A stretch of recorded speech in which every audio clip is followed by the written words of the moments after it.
Hi guys, I'm Shmi, and this evening I'm filming with the BMW 730D, the new 7 Series, the 7th generation. Now normally I'm out filming with the latest and fastest supercars, and of course this is a little bit different, but what it is the most incredible tech fest you could ever imagine. This car has so much by way of technology, options, features, safety functionality, just everything you could possibly imagine pretty much. Even if I get started, I just have to show you the key quickly, because the key itself is a sort of a little mini tablet with all sorts of functionality that you can go through, and I'll get into that in a little bit more detail. I'm going to show you around the car, we'll go for a quick drive, and then I'm heading over to the airport actually with the car, because it's basically the perfect chauffeur car to pick up my friend who's coming over to England. So we'll pop over to Heathrow, and then we'll play around with it a little bit more and talk more about what's going on the inside. So the new 7 Series, of course, a very popular car in BMW's line, the largest of their cars, although from my initial driving it doesn't actually feel as large on the road as you'd expect. It's a touch over 5 meters long, has obviously a lot of BMW's new styling with the headlights coming round into the front grille. If I come all the way to the back and show you the new design at the rear, the chrome stripe all the way across the back there into the rear lights. So this car, the 730D, is probably going to be the most common or most popular engine choice, especially in the UK. There's a 3-litre twin turbocharged straight 6, 261 brake horsepower, 0 to 62 just over 6 seconds, claimed combined over 40 miles per gallon. So you're going to get a long range out of your tank of fuel. But the car's not so much about the outside, it's about what happens on the inside. So like I said before, we've got this key, which reports back to you all sorts of information. So you can slide up to unlock. You can lock and unlock the car by touching it. You can turn on the lights, I think. So yes, we've got side lights, parking left, parking right. Let's turn them on. How do you do this? Oh no, it's just a status. It's reporting back what you've left on. Okay. We've got information about the service, engine oil. Click through, it can tell me when the services are due. This is quite cool actually. So there's a whole flurry of information. We go over to the next page. 279 miles of range left. Set the time for our next departure. Activating the preconditioning for departing. I'm not quite ready to go yet, but let's see what happens. So this is going to send a signal to the car and prepare it. So it's preparing the engine to warm up and be ready to drive out when we're ready to go. So this is all very neat, and you do of course have your usual buttons. This needs charging up, and there's a place to put it in the car, but it is quite a large object, significantly larger than a normal key. So you have to sort of bear that in mind. And then you do have the normal lock and unlock buttons, of course, flashing the lights there. So, enough playing with the key, let's have a look at the interior. I'll come around to the driver's side to quickly show you the up front area. So, luxury, comfort, refinement. And given how much tech there is in here, it's not actually sort of over-swamped with buttons. Oh, I can feel that it's had the hot air blowing. If I close the door, I think the steering wheel will lower itself.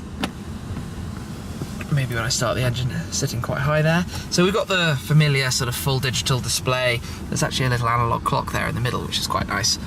Fun little touch in the software. All the sort of functions you'd expect. Start it up, turn off the radio for us there. So you've got the rev counter on the right, the speedometer on the left, all sorts of information that comes up on the center section to do with the safety features you've got turned on. And over here you have the familiar iDrive's large clear display system controlled through this interface here next to the gear stick. Actually that's quite fun. As I touch around on the top, it moves the map around as well. That's really quite nice. You've got this button here, so I'll quickly bring up what we've got in the safety functions, because this is where it's all a little bit crazy. Pedestrian alert with dynamic markers, so it will show us and light up when it sees people. Collision warnings all through the adaptive radar system at the front. Cameras all around you to control when you're leaving your lanes, keeping you in, so you can literally take your hands off the steering wheel. Side collision warning. It literally has just everything you can imagine Now, one of the coolest things this car has, I'm going to turn the radio on and turn it all the way down, is the gesture control. So you literally do this, and it turns up the volume and down. It's ridiculous. Favorite shows, movies, or games? It's absolutely ridiculous. And then if you've got a phone call, you just do that and it sort of goes away, or you answer it. You literally just wave your hand around in this area and stuff happens, which must be using sensors, I guess, up in the roof. But it's just awesome. If you're a tech lover, that kind of stuff is cool. You've also got a digital display here for the air conditioning and heating controls and stuff. So it's quite nice up front. And just turning the lights on, you can see that it's not overloaded with buttons. You have a lot of sort of different controls around, but it's not massively in your face too much. Seats are obviously very comfortable. You'd expect that. Let's just take a quick look at the back before we head off for this little drive. Back here, now I've got the driver's seat in my position, loads of room in the normal car. Super comfortable seats with lots going on. We've got the whole centre console armrest you can pull out with this massive tablet, which will get connected in a sec. But you've got all the seat controls here in the centre, and a storage box here in the armrest. Actually, we'll come back to this after the drive and I'll show you that whole system.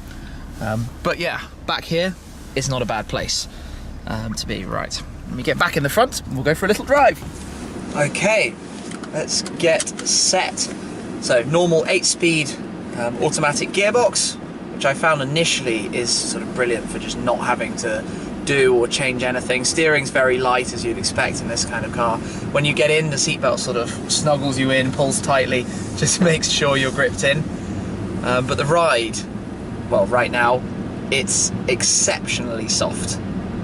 It's really soft, and there is so little noise in the cabin as well. I mean, the air conditioning blower is going quite strong at the moment, but in here it just wafts along.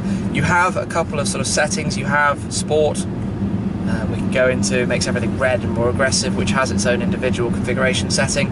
We have comfort, or we have comfort plus, which is obviously softer, or we have Eco Pro. Now, on the right-hand side, you have adaptive, and if you press adaptive, the car will fully sort of adapt as you go and change all of the settings sort of to the optimum at that time. So if you're going, let's say, really slowly up to a speed bump, the suspension gets softer, you roll over the speed bump. If your foot is pressed to the floor on the accelerator pedal as you get to a corner, you're naturally going to be with a stiffer suspension, and it's going to go around the corner in a significantly less sort of wafty way than it otherwise would. So that whole sort of configuration actually seems to work brilliantly. You just get in the car, drive it, you don't need to worry too much about what you're doing and what modes you're in. You have all the comfort features like adaptive cruise control, so obviously mirroring your speed off the car in front up to a limit you set it to. It will automatically brake you as a result as well. The whole lane assist stuff I was telling you about, so the car will literally, if you're going along and it's enabled, which you do by turning on, so we've got all the systems on at the moment. It only works above a certain speed, so I can't show you that on the country lanes right now, but it will literally just guide you in the lane without your hands on the steering wheel for a short period. It will then notify you that your hands are off the steering wheel and you need to get them back on, which is certainly right from a safety point of view. But again, you know, if you're drifting lanes accidentally, it will sort of, you'll feel a gentle tug as it pulls the wheel back into line in the sort of right direction. So from a safety point of view, you couldn't really ask for more than that, so it's pretty perfect. One of the other things that it's got, yeah, blind spot monitoring, all those sort of other things you'd expect. But this is where, you know, you get to enjoy quite how quiet and luxurious the car is. And really, if I did turn down the air conditioning control, if I turn off the fan, it just gets very quiet. That was actually just the passenger side, but I turned off the driver's side too. It's just completely like silent, completely silent in here. There we go. No noise at all, which is phenomenally cool. Even there's a truck right next to me and you can just hear the rumble of it. And let's put those back on automatic for the moment. I do like that digital display as well. So all around, it's a really, really nice car to be driving in. Very, very comfortable, very easy to drive. There's a lot of give in the steering wheel, you'd expect that. So, you know, it's not the sort of most direct pointed car in the world. It's 1,750 kilos, of course, and has quite a large footprint. But in the sport mode, when pushing on, it does have a bit more feedback than you expect from a car of this kind of size and a bit more driving enjoyment. But let's face it, that's not going to be the primary purpose of the BMW 7 Series. It's going to be for long distance, comfortable cruising, chauffeur driving like I am now. And I guess on which point, let's get over to Heathrow and pick up my friend. Now that we're on the motorway, you'll have to excuse me for my stupidity earlier, because the way you turn on the lane assist is this button here, which engages the settings. So I'm going to turn on active cruise control, and then set my speed for the limit, which is of course 70 miles per hour. So I've got the head-up display. I can set the adaptive cruise control off the Clio in front of us, and this is where basically if there's a corner, the car is going to do its thing and basically keep it completely in line. Now I don't know if the head-up display can be seen from the camera, obviously in the distance just above me, but we've got a corner just in front of us. The road is going round to the right, so I'm going to take my hands off the steering wheel and trust the car, and you can see the steering wheel turning to the right. The image in front is turning to the right. Now obviously don't try this at home. But the car will make sure you stay in the lane. As soon as you touch it back again, it goes back into green. So there is a sort of time setting, a maximum length of time you can do this for, obviously for safety reasons. You should never take your hands off the wheel, it's dangerous driving. But the adaptive cruise control is also a brilliant system, the way it's, you know, slowing us down to 50 odd miles per hour, keeping us in line, but the car is taking us on its own around the corner. But we're reaching a traffic jam here. This will actually be interesting on its own, because the car, so that's letting me know that I've had my hands off the wheel for too long. Put them back on and it goes green, but I haven't manually touched the brake or the throttle once in this clip. The car is doing all of this itself, which is just, it makes driving so gentle and comfortable and relaxing. Yeah, it's done a nice job. It's carnage at the airport this evening, but I picked up Mark, who joins me on many of my trips, and he's going to be driving, so he's just getting himself set up in the driver's seat. I'm going to be jumping in the back. Hi Mark. Hello. Welcome to England. Thank you very much. Welcome to London, and I'll be having a play with this, so we'll just set a nav and get on the way, and then I'll start having a fiddle around with stuff. The navigation is set and we're straight into traffic. Unsurprising for London, we've got just under an hour to get home, but that's going to give us an opportunity to play with the tablet back here, which is of course this Android-based tablet system. It's almost like an actual tablet that's just installed into the armrest here. So you've got all sorts of different features we can go through, and I'll give a quick demonstration. So interior lighting, you can change the colours.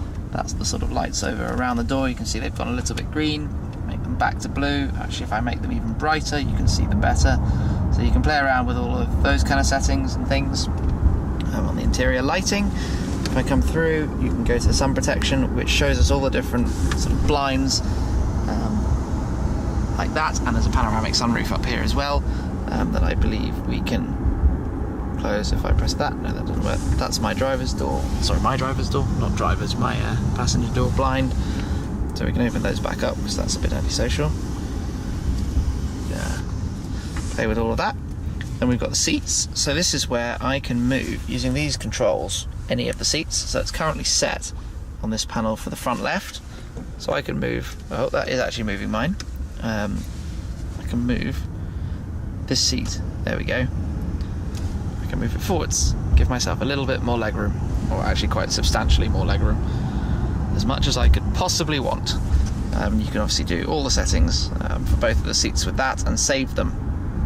So you could save, if we save that as 2, 1 will bring it back, and 2 will get rid of it and give me a bit more room in front of me. So that's quite fun. And then if we go to the next page, we've got the climate control settings. Obviously we have our own sort of four-way climate control anyway to control the rear here independently of the front. But you can do it all through this as well. Media radio, just what you would expect. Control all the media and entertainment and everything we were listening to. Driving information. So I think this will load. Yeah, so you can see we've got 17 miles to go, 40 minutes. Tells us our current speed and fuel economy. And then if I press that, it's going to give us our direction and positioning details as well. So that's quite fun. Then we've got a whole series of settings,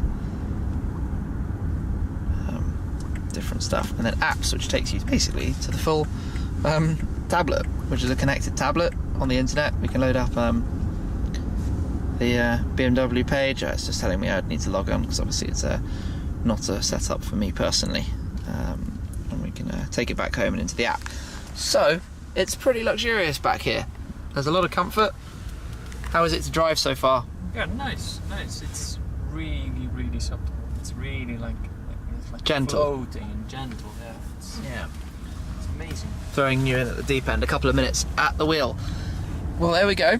I've had my quick look around the car, showing you some of the tech stuff and what it's like back here. I'm looking forward to the drive home. I can now take a rest, get my phone out, do some work, anything. All in absolute luxury. But yeah, I'll wrap up there. First look at the new BMW 7 Series. It's a pretty awesome car. Thank you very much for watching, guys. I'll catch up with you again very soon. Cheers. For the very first time, I'm able to take a look at my own McLaren 6. Around one of the new Shmeemobiles, the Ferrari FF. So when I saw the advert for this car, you apply paint protection film to a supercar here at Topaz.